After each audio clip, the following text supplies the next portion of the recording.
అందరికీ నమస్కారం. Welcome to the Venkat family.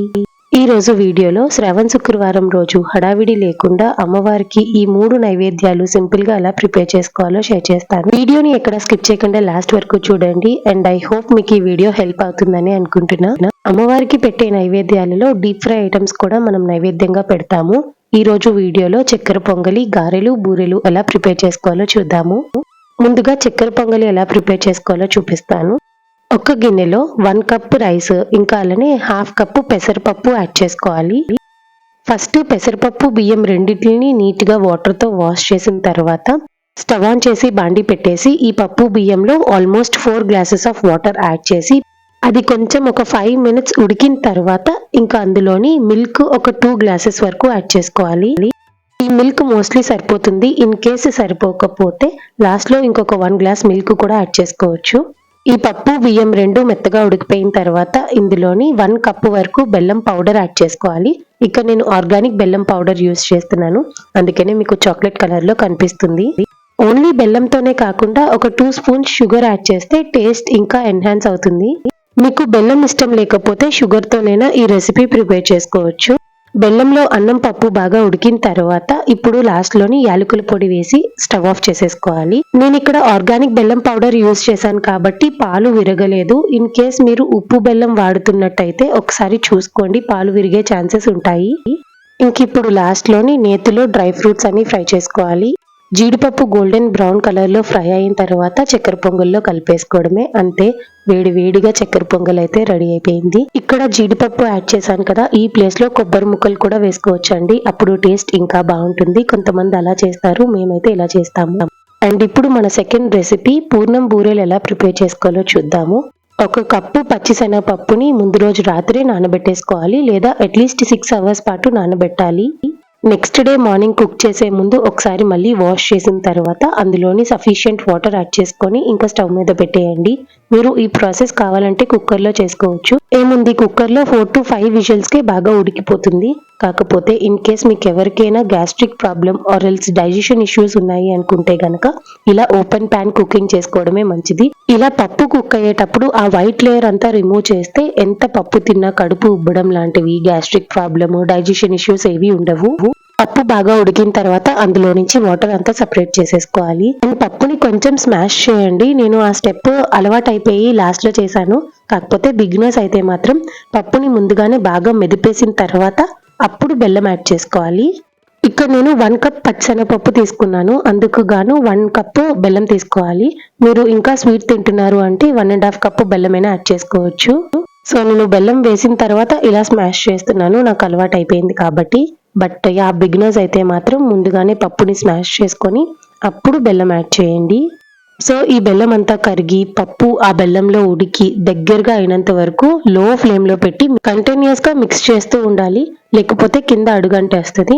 So అలా దగ్గరికి ఒక సాఫ్ట్ డోలాగా అయిన తర్వాత ఇప్పుడు ఇందులోని 2 to 3 టేబుల్ స్పూన్స్ వరకు నెయ్యి అండ్ ఫ్లేవర్ కోసం 1 స్పూన్ యాలకుల పౌడర్ యాడ్ చేసుకోవాలి. సో అంతా ఒకసారి కలిసేటట్టు మిక్స్ చేసిన తర్వాత ఇది కంప్లీట్ గా చల్లగా అయినంత వరకు పక్కన పెట్టేయండి. కన్సిస్టెన్సీ చూస్తున్నారు కదా, పూర్ణం కన్సిస్టెన్సీ ఇలా ఉంటే బూరెలు డీప్ ఫ్రై చేసేటప్పుడు విరిగిపోకుండా ఆ పూర్ణం బయటికి రాకుండా ఉంటుంది. కాబట్టి పూర్ణం చేసేటప్పుడే కొంచెం జాగ్రత్తగా చేసుకుంటే బెటర్. కంటిన్యూస్ గా మిక్స్ చేసుకుంటూ ఈ కన్సిస్టెన్సీ అంటే హల్వా కన్సిస్టెన్సీ వచ్చినంత వరకు మిక్స్ చేసుకోవాలి. ఈ పూర్ణం కొంచెం చల్లగా అయిన తర్వాత బాల్స్ లాగా చేసేసుకోవడమే. ఇదే పూర్ణంతో ఇప్పుడు నేను చూపించబోయే బూరెలు ఇంకా అలానే బొబ్బట్లు కూడా ప్రిపేర్ చేసుకోవచ్చు. ఇంకా బూరెల లోపల పూర్ణం అయితే రెడీ అయిపోయింది కదా, కానీ పై పార్ట్ కోసం మనం ముందు రోజు నైటే 1 కప్పు మినప్పప్పు, 2 కప్స్ బియ్యం నానబెట్టాలి. అవి నెక్స్ట్ డే మార్నింగ్ కి చూసారు కదా ఇలా మంచిగా నానిపోతాయి. సో బూరెలు వేసే ముందు అది కొంచెం సాల్ట్ యాడ్ చేసి మంచిగా స్మూత్ పేస్ట్ లాగా గ్రైండ్ చేసేసుకోవాలి. అండ్ ఈ లోపు డీప్ ఫ్రై కోసం ఆయిల్ పెడుతున్నాను. ఈ ఆయిల్ వేడయ్యే లోపు ఆ బ్యాటర్ మిక్సీ చేసి వచ్చేస్తా. అలా మిక్సీ స్మూత్ గా పట్టిన బ్యాటర్ లోని ఇప్పుడు మనము బెల్లం పౌడర్ యాడ్ చేసుకోవాలి. మా ఇంట్లో షుగర్ కన్నా బెల్లం ఎక్కువ యూజ్ చేస్తాము, అందుకనే ఈ రోజు నేను చూపించే రెసిపీస్ అన్నిటిలోని మీరు బెల్లం యాడ్ చేయడం చూస్తున్నారు. బట్ మీరు కావాలి అనుకుంటే బెల్లం ప్లేస్ లో షుగర్ ని కూడా యాడ్ చేసుకోవచ్చు నేను చూపించే ప్రతి రెసిపీలోని. ఇంకా పప్పు బియ్యం రెండింటిని కొంచెం వాటర్ యాడ్ చేసి స్మూత్ పేస్ట్ లాగా బ్లెండ్ చేసుకున్నాను. ఇప్పుడు ఇందులోని బెల్లం పౌడర్ తో పాటు చిటికెడు ఉప్పు యాడ్ చేస్తున్నా సో దట్ టేస్ట్ బ్యాలెన్స్ అవుతుంది. మీరు పప్పు బియ్యంతో పాటు సాల్ట్ వేసి గ్రైండ్ చేస్తే ఈ స్టేజ్లో సాల్ట్ యాడ్ చేయొద్దండి, అది గుర్తుపెట్టుకోండి. ఇప్పుడు అదంతా కలిసేటట్టు మిక్స్ చేసిన తర్వాత ఒక్కొక్కటిగా పూర్ణం అందులో డిప్ చేసి డీప్ ఫ్రై చేసుకోవాలి.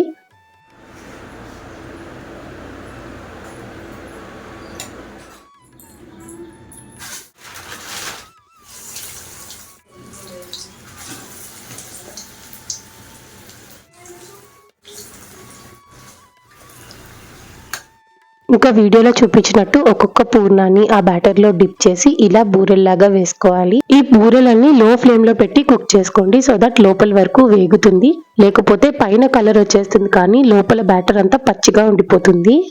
ఇంకా లో ఫ్లేమ్ లో బూరెలన్నీ గోల్డెన్ బ్రౌన్ కలర్ వచ్చేంత వరకు ఫ్రై చేసిన తర్వాత తీసి పక్కకు పెట్టేయండి. అంటే వేడివేడి పూర్ణం బూరెలు రెడీ. నెక్స్ట్ ఇప్పుడు థర్డ్ రెసిపీ గారెలు ఎలా ప్రిపేర్ చేసుకోవాలో చూసేద్దాం.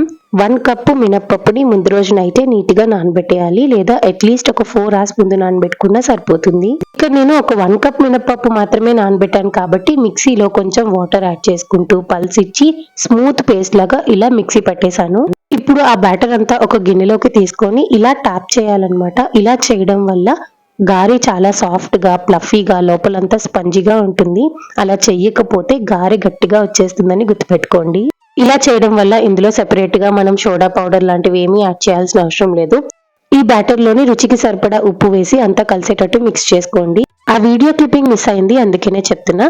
వన్స్ బ్యాటర్ ప్రిపేర్ అయిన తర్వాత వెంటనే గారెలు వేసేసుకోవచ్చు. కొంతమంది ఈ బ్యాటర్ ని ఒక 1 hour పాటు ఫ్రిడ్జ్ లో పెట్టి ఆ తర్వాత గారెలు వేస్తారు, కానీ కొంచెం ఆయిల్ పీల్చే ఛాన్సెస్ ఉంటాయండి అలా చేస్తే. బట్ ఎప్పుడైనా గారెలు చేసేటప్పుడు మిక్సీ వేసిన వెంటనే ఇంకా గారెలు వేసేసుకోవడం మంచిది. అప్పుడు ఇంకా ప్లఫీగా స్పంజిగా వస్తాయి, ఆయిల్ కూడా పీల్చకుండా ఉంటుంది.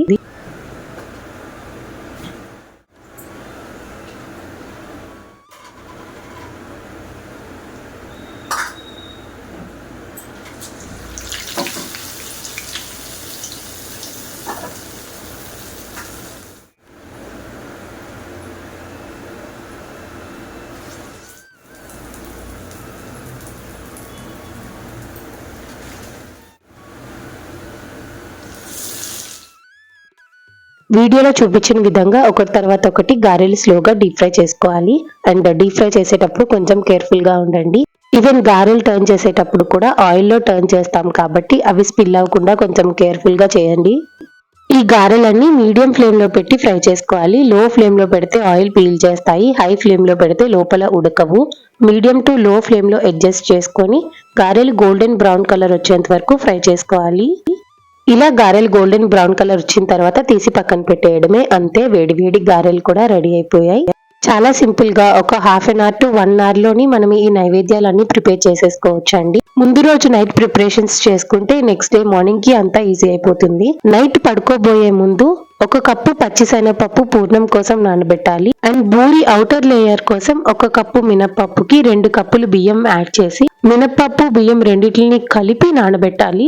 ఇంకా గారెల కోసం అంటారా, రాత్రే 1 కప్పు మినప్పప్పు నానబెట్టచ్చు. లేదు అనుకుంటే పొద్దున్న తెల్లవారుజామున లేస్తాం కదా పూజ చేసుకునేటప్పుడు, ఫ్రెష్ అవ్వగానే ఫస్ట్ పప్పు నానబెట్టేశారనుకోండి, పూజకు అన్ని అరేంజ్ చేసేసరికంతా ఈ మినప్పప్పు కూడా మంచిగా నానిపోతుంది.